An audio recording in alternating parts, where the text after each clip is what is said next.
Hello Commanders and welcome to this video for Infinite Lagrange. We want to take a better look or a deeper dive into the fast aircraft fleet, and there's a lot of things that have to be considered. I did the first fight and I can already show you some of the report. Here I got a really nice fight with Tangle. Tangle, shout out to you. Really nice, also chatting with you after the fight was fun. As you can see, I went in with maximum destroyers. I had Guardians, dual purpose, meaning they were bringing in corvettes. I had the Ceres, I had the Eldabra, more Ceres, so Ceres repair, support, Ceres for the fighters. I was bringing in Xeno Stinger for additional damage, Carillion in the front line as tanks. I filled up a little bit with Rangers. This is not the final fleet. I was at this point still building some stuff. I had 8 CVT-800 corvettes. That should be 10. I brought in 10 Spores. They all died, unfortunately. I brought in 10 Centrics. And if we take a look here, it worked pretty well. I shot down the Newlands very quickly. Even the Mistrals went down. All the Void Elephants went down very, very quickly. If we take a look at his Eldabras, they already got some nice damage. The Taurus still in good condition. I took out one spear and the second one very close, and that's when he retreated. If we take a look at the battle stats, most of the damage anti-ship is coming from the Xeno Stingers, and that's one of the things I have to improve. I don't have enough anti-ship damage in that setup. We have a very, very good air defense with 116k, and we did HP recovery 166k. If we take a look at the anti-ship damage, 376k, that means we were healing 50% of the damage he did, and we did more than twice the air defense damage. So that was pretty good.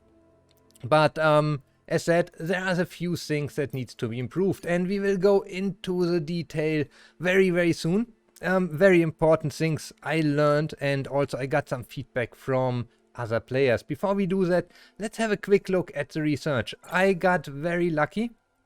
In one of my black market boxes, I got a cellular defender. This is one of the corvettes you want to have, so I got really lucky, very happy. Together with the CVT-800, I now have 2 corvettes to bring into the fight. And as we were just talking about that, I do need more anti-ship damage. Here it is. If we take a look at that little beast, it's a torpedo attack. It got 5000 anti-ship damage already as basic stats.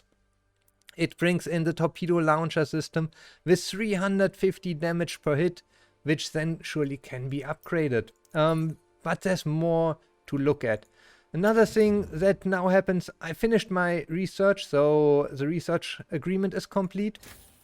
And probably the most important thing that we will look into in a second after we get the research out will be how to set up what's a deep dive into the setup. It's very, very important.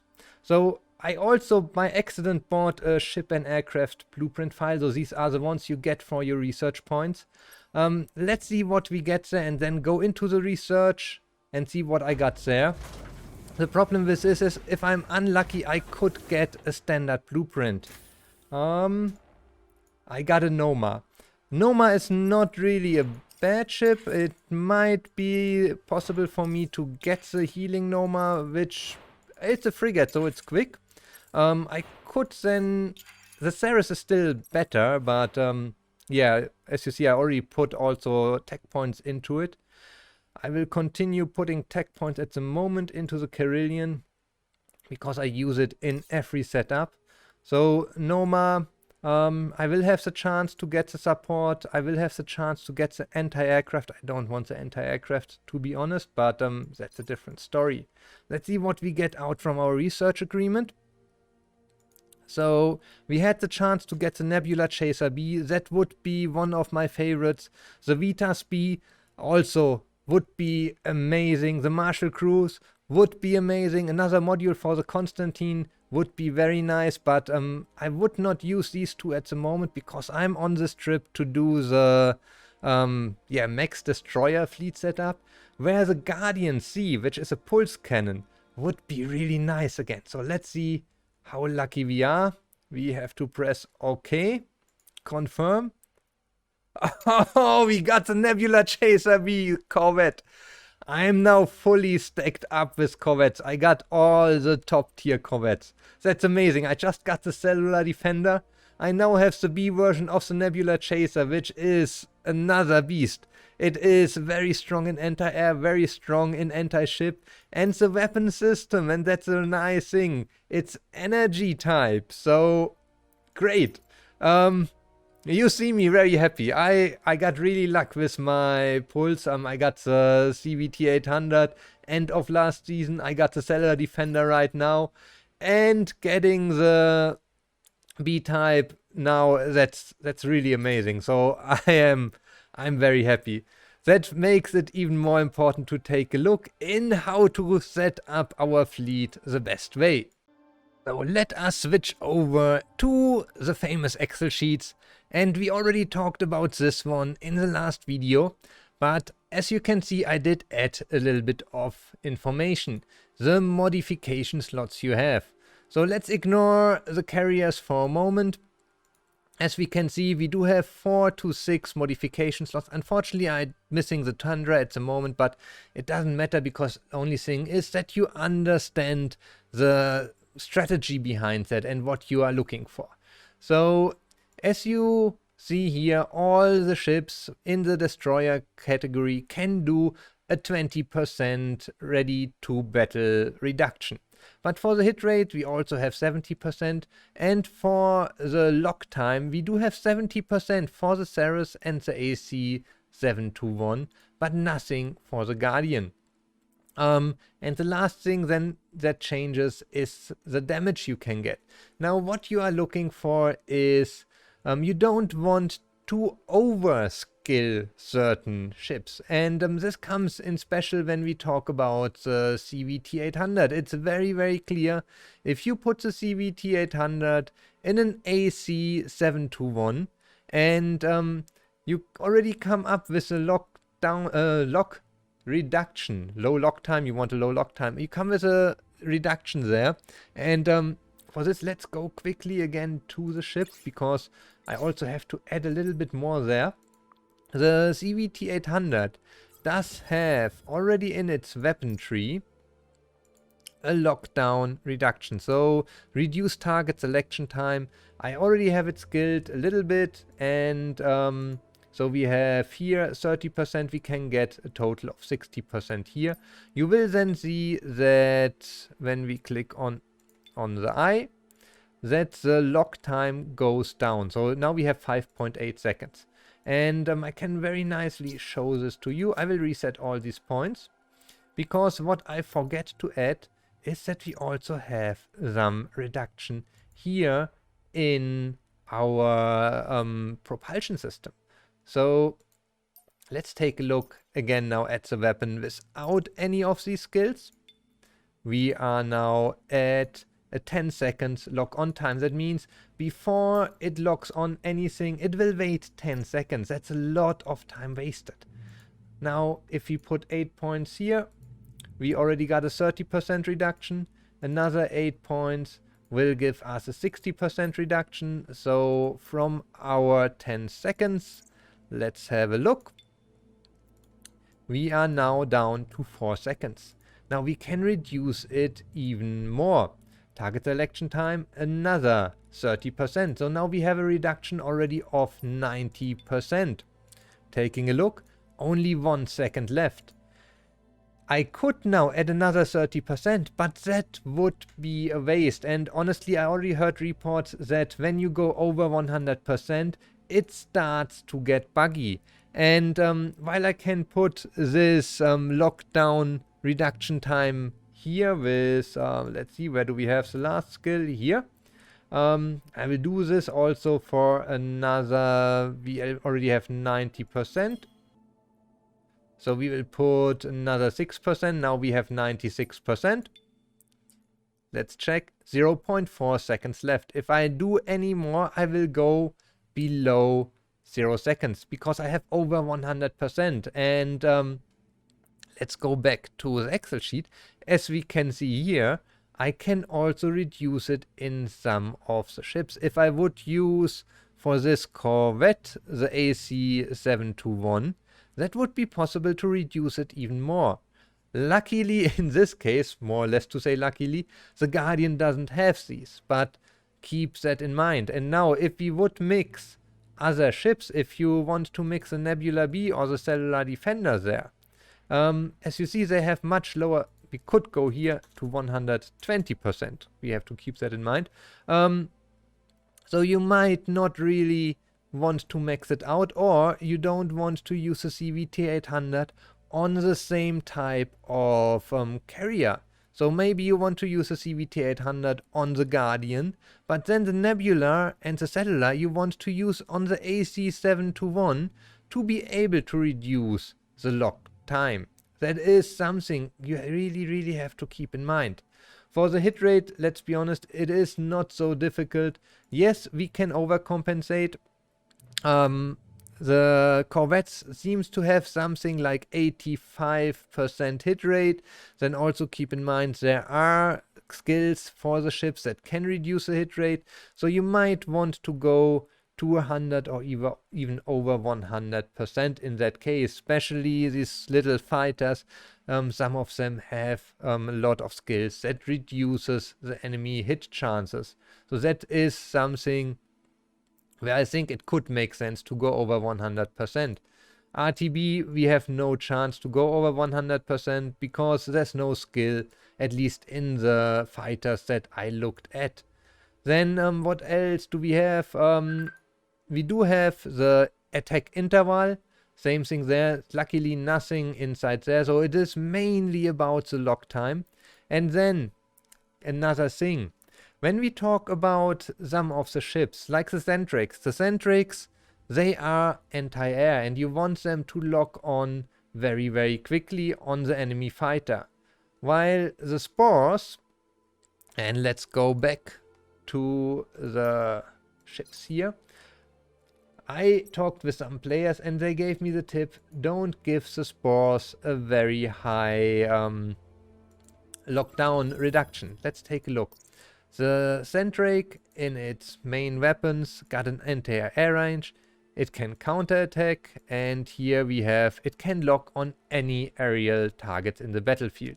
So that is great. That means it can really attack everything around there. It does not need to get attacked. Now, when we take a look at the Spores, and I love to use the Spores also as anti-air, they work really great. They work really great there. But they can provide anti-aircraft support to all friendly targets in our formation. But that means if they have a very short lock-on time, there's nothing that is getting attacked at the moment. And that means they will not be able to attack any aircraft because they cannot attack aircraft that are in the enemy area. And then they would go for the anti-ships. They will start fighting frigates and destroyers. And they will first run one whole round versus them. That's a duration of, you do have the lock-on time, 10 seconds, you have a 10 seconds cooldown, and you have a 16 seconds duration. So for 36 seconds, if nothing is skilled, they will fight in the first round destroyers and frigates. That's something you might want to avoid. So if you give them a long lock time, meaning you don't reduce the lock time, then very likely the aircrafts you want to fight have a short lock time, meaning some friendly aircrafts are already under attack, and that means the Spore will prioritize fighting these fighters and aircrafts already in the first round of attacks. And that is something you have to understand and know. I did not know that at the beginning, so I could have set up my fleet better with that knowledge. And that same thing there. I want to get the Centrics with, if possible, a nearly 100% reduced lockdown time. That means I skill the 70% here and have to see 25% or something here. They have a very short lockdown time. They would run then in the Ceres, and then the best thing would be, for example, to place the spores in the tundra, where we don't use or where we don't have lockdown time. I assume the tundra will behave similar to the Guardian. Sorry that I did not get the data yet. And therefore, you would then increase the hit rate and the RTB, but you would not reduce the lockdown time. And that is something very interesting to know. So if you go into the deeps there, for the Mistral, also anti-aircraft, you want them usually to, when they can attack all over the field, you want to have a short lockdown time. If they can only defend, you would probably go for a longer one to ensure that they attack the target you want. If you say I want my spores to not attack aircrafts, then it's fine to have a fast lockdown time and do this reduction. So that is something you should keep in mind when setting up. So for me now, what will I do? What did I learn from this? I will put the CVT 800 for sure with a short lockdown time. So that means I skill it for them completely. I put them in the Guardian. I anyhow have no other choice. The Guardians cannot skill this, so no problem there. The Nebula Chaser, the Cellular Defender, they are anyhow there. I will see that I get the hit rate up, because hit rate is always good. And then getting very likely the damage up and the RTB up. RTB probably still before the damage. It has a big effect there. For the fighters, it will be more interesting, because I have two options here. And I want my spores to have a long lock time, and I want my Centrics to have a short lock time. So meaning I will use both Ceres and AC-721s. The biggest difference there is that the Ceres has 6 modification slots, the AC-721 only 1. But if I don't skill the lockdown time, I still can skill the RTB, the hit rate and the damage, and use this for the spores. And the Ceres, where I skill including the lockdown time, I will use these for the Centric. So it depends what chips you have. Can you choose already? Do you have the option to do this? Then take advantage of this. I think that really makes a difference between standard or a noob fleet setup and a real pro fleet. Something that where you say, wow, how could that work so well? I don't understand. Why did they do so much more damage than my fleet? And these are the reasons. These are the tricks behind. Some people, some players already understand all of this. They do have the knowledge deep enough about this game to do this. And then when you fight them, you might be surprised why their fleets are doing so much better. So I hope you liked that video. I will set up my fleet now. I will continue building it. I will set it up with this kind of deep tech knowledge, deep knowledge about how things work in the game. And let me know. Maybe you know some additional tricks. Maybe you already learned more things. Share them with me in the comments. And as always, give the video a thumbs up, subscribe to the channel, and I'll see you on the next video again.